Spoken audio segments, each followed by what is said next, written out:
Well, it's a discussion that starts with the athletic director.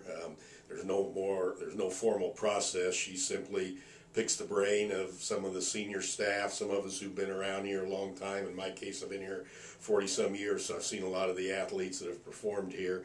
And then the decision's made, and I'm sure she consults with the president of the university because this is a pretty significant honor. So it's just kind of based on her decision and the statistics and the honors that these athletes had while they performed here. So we believe there's no higher honor than to have your jersey retired. Being named to the Hall of Fame is pretty significant, but to believe that no one else is worthy enough to wear that jersey or that number signifies what the athletic department thinks of their former athletes, to say that yes, your number will now be hung in Lance or in the stadium and no one else will wear that jersey. Kevin Duckworth was a basketball player here in the early 1980s, and then he went on to a great NBA career, primarily with the Portland Trail Blazers in mid to late 80s, early 90s. In fact, the Trail Blazers played against the Chicago Bulls for a couple championships when Michael Jordan was with the Bulls. But Kevin had a great career. He was named to the All-Star team a couple times. Without a doubt, has been the most successful professional NBA professional athlete we ever had. So Kevin's 00 was his number. He was a 7-footer. He was a big guy, and he was the first athlete to be retired. Former baseball player Kevin Seitzer played here in the late 70s, early 80s.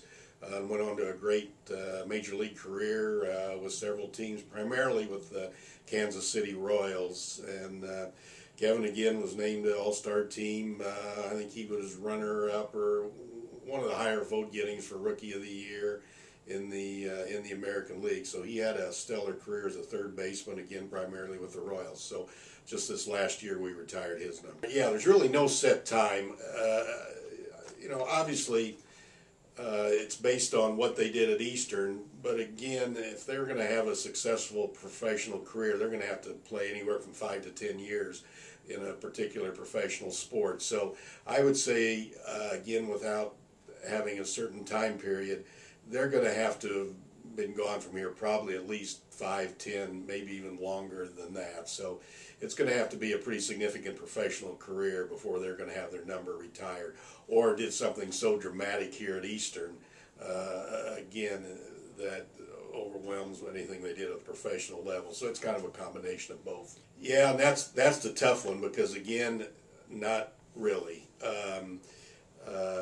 It's probably, I would say, based on a long, successful career at the professional level that earns them the award of having their number retired.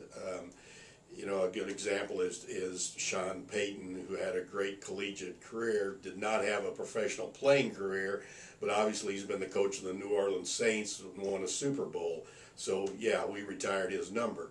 Again, he was successful there at Eastern, but as much as anything is the fact that he went on to a professional career.